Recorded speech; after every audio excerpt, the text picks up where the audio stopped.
श्रीमद्भगवत महापुराणे चतुर्थ स्कंद अथ 20वां अध्याय। महाराज पृथु की यज्ञशाला में श्री विष्णु भगवान का प्रादुर्भाव।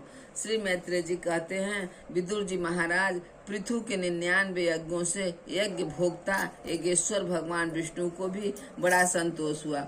उन्होंने इंद्र के सहित वहां उपस्थित होकर उनसे कहा।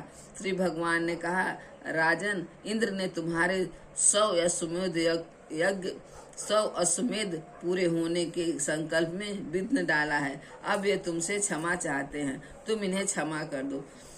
नरदेव जो श्रेष्ठ मानव, साधु और सद्बुद्धि संपन्न होते हैं, वे दूसरे जीवों से द्रोह नहीं करते, क्योंकि यह शरीर ही आत्मा नहीं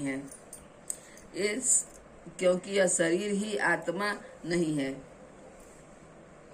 यदि तुम जैसे लोग भी मेरी माया से मोहित हो जाए तो समझना चाहिए कि बहुत दिनों तक की हुई ज्ञानी जनों की सेवा से केवल श्रम ही हाथ लगता है। ज्ञानवान पुरुष इस शरीर को अविद्या, वासना और कर्मों का ही पुतला समझकर इसमें आपका नहीं आसक्त नहीं होता। इस प्रकार जो इस शरीर में ही आसक्त नहीं है, वह विवेकी पुरुष इससे उत्पन्न हुए घर, पुत्र और धन आदि में भी किस प्रकार ममता रख सकता है। यह आत्मा एक शुद्ध स्वयं प्रकाश, निर्गुण, गुणों का आश्रय स्थान, सर्वव्यापक, आवरण शून्य सबका साक्षी है एवं अन्य आत्मा से रहित है। अतः वे शरीर से भिन्न है। जो पुरुष इस देह स्थित आत्मा को इस प्रकार शरीर से भिन्न जानता है, वह प्रकृति से संबंध रखते हुए भी उसके गुणों में लिप्त नहीं होता, क्योंकि उसकी स्थिति मुझ परमात्मा में रहती है। राजन, जो पुरुष किसी प्रकार की कामना न रखकर अपने वर्णाश्रम के धर्मों द्वारा नित्य प्रति श्रद्धा पूर्वक मेरी आराधना करता है, उसका चित्त धीरे धीरे शुद्ध हो जाता है। चित्त शुद्ध होने पर उसका विषयों से संबंध नहीं रहता तथा उसे तत्व ज्ञान की प्राप्ति हो जाती है। फिर तो वह मेरी समता रूप स्थिति को प्राप्त हो जाता है। यही परम शांति ब्रह्म अथवा कैलव है। जो पुरुष यह जानता है कि शरीर, ज्ञान, क्रिया और मन का साक्षी होने पर भी कुटुस्थ आत्मा उनसे निर्लिप्त ही रहता है, वह कल्याणमय मोक्ष पद प्राप्त कर लेता है। राजन, गुण प्रवाह स्वरूप आवागमन तो भूत, इंद्रिय भामिनी, देवता और चिदाभास, इन सब की समष्टि रूप परिच्छिन्नी लिंग शरीर का ही हुआ रहता है। इसका सर्वसाक्षी आत्मा से कोई संबंध नहीं है। मुझ में दृढ़ अनुराग रखने वाले बुद्धिमान पुरुष संपत्ति और विपत्ति प्राप्त होने पर भी कभी हर्ष, शोक आदि विकारों के वशीभूत नहीं होते।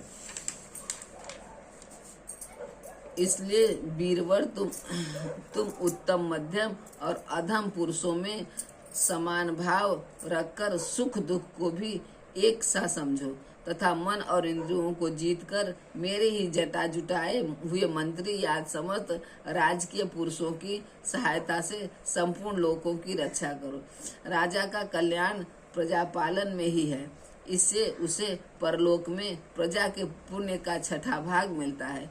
इसके विपरीत जो राजा प्रजा की रक्षा तो नहीं करता, किंतु उससे कर वसूल करता है और उसका सारा पुण्य तो प्रजा छीन लेती है और बदले में उसे प्रजा के पाप का भागी होना पड़ता है।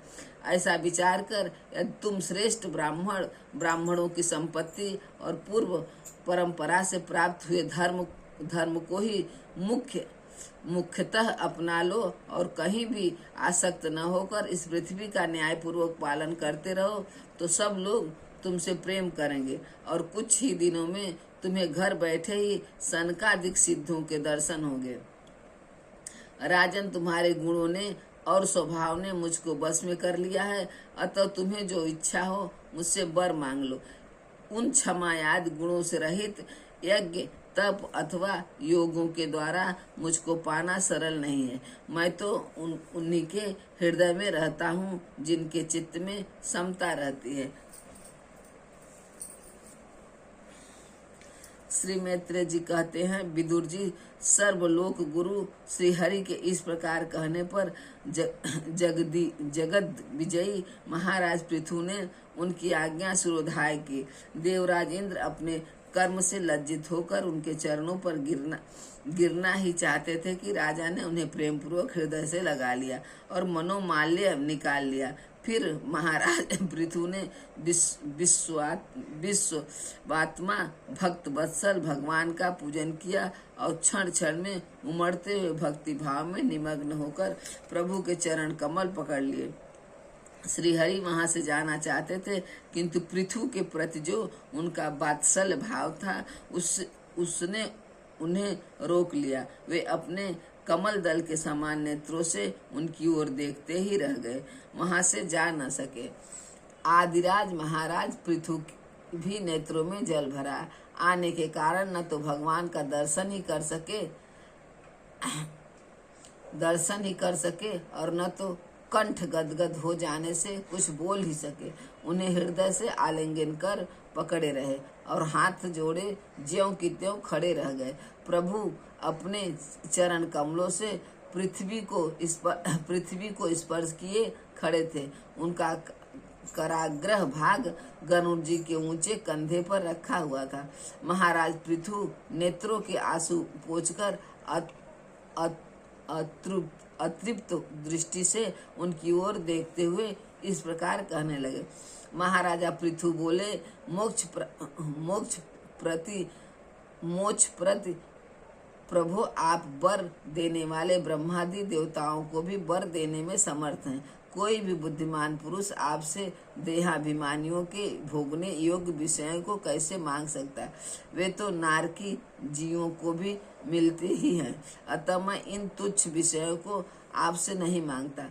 मुझे तो उस मोक्ष पद की भी इच्छा नहीं है जिससे महापुरुषों के हृदय से उनके मुख द्वारा निकला हुआ आपके चरण कमलों का मकरंद नहीं, जहाँ आपकी कीर्ति कथा सुनने का सुख नहीं मिलता। इसलिए मेरी तो यही प्रार्थना है कि आप मुझे 10,000 कान दीजिए, जिनसे मैं आपके लीला गुणों को सुनता ही रहूं।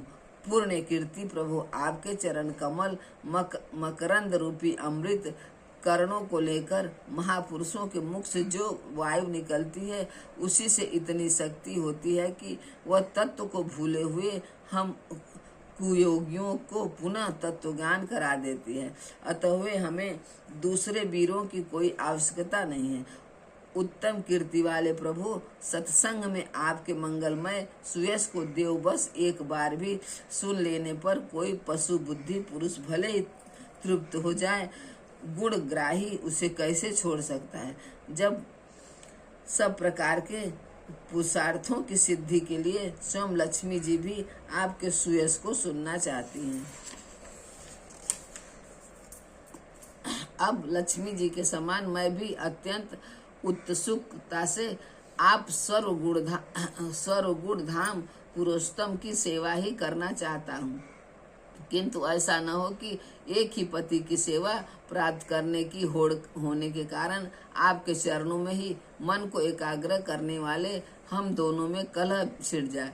जगदीश्वर जगजननी लक्ष्मी जी के हृदय में मेरे पति विरोध भाव होने की संभावना तो है ही आप, क्योंकि जिस आपके सेवा कार्य में उनका अनुराग है उसी के लिए मैं भी लालायत हूँ, किंतु आप दिनों पर दया करते हैं, उनके तुच्छ कर्मों को भी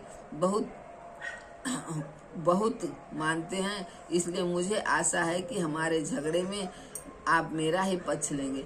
आप तो अपने स्वरूप में ही रमण करते हैं, आपको भला लक्ष्मी जी से भी क्या लेना है? इसी से निष्काम महात्मा ज्ञान हो जाने के बाद भी आपका भजन करते हैं। आप में माया के कार्य अहंकार आदि का सर्वदा अभाव है। भगवान मुझे तो आपके चरण कमलों का निरंतर चिंतन करने के लिए सत्पुरुषों का कोई और प्रयोजन ही नहीं जान पड़ता। मैं भी बिना किसी इच्छा के आपका भजन करता हूँ। आपने जो मुझसे कहा कि वर मांगो, सो आपकी इस वाणी को तो मैं संसार को मुंह में डालने वाली ही मानता हूँ।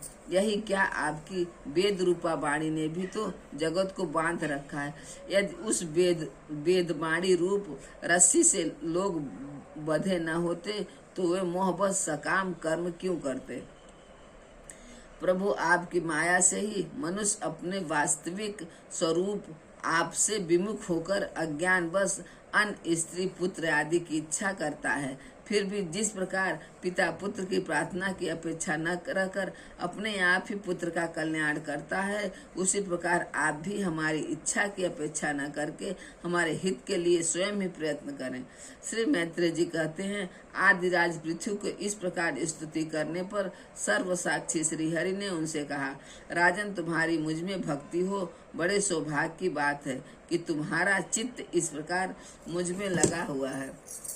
ऐसा होने पर जो पुरुष सहज में ही मेरी उस माया को पार कर लेता है, जिसको छोड़ना या जिसके बंधन से छूटना अत्यंत कठिन है, अब तुम सावधानी से मेरी आज्ञा का पालन करते रहो। प्रजापालक नरेश, जो पुरुष मेरी आज्ञा का पालन करता है उसका सर्वस्व मंगल होता है। श्री मैत्रेय जी कहते हैं, विदुर, इस प्रकार भगवान ने राजर्षि पृथु के सारगर्भित वचनों का आदर किया। फिर पृथु ने उनकी पूजा की और प्रभु उन पर सब प्रकार कृपा कर वहां से चलने को तैयार हुए। महाराज पृथु ने वहां जो देवता, ऋषि, पितर, गंधर्व, सिद्ध, चारण, नाग, किन्नर, अप्सरा, मनुष्य और पक्षी आदि अनेक प्रकार के प्राणी एवं भगवान के पार्षद आए थे, उन सभी का भगवत बुद्धि से भक्ति पूर्वक वाणी और धन के द्वारा हाथ जोड़कर पूजन किया। इसके बाद वे सब अपने अपने स्थान को चले गए। भगवान अपच्युत भी राजा पृथु एवं उनके पुरोहितों का चित्त चुराते हुए अपने धाम को सिधारे। तदंतर अपना स्वरूप दिखाकर अंतर्ध्यान हुए। अव्यक्त स्वरूप देवाधिदेव भगवान को नमस्कार करके राजा पृथु भी अपनी राजधानी में चले गए। इति श्रीमद् महाभागवते महापुराणे पारमहंसा संहिता चतुर्थ स्कंदे 20वां अध्याय समाप्त। हरे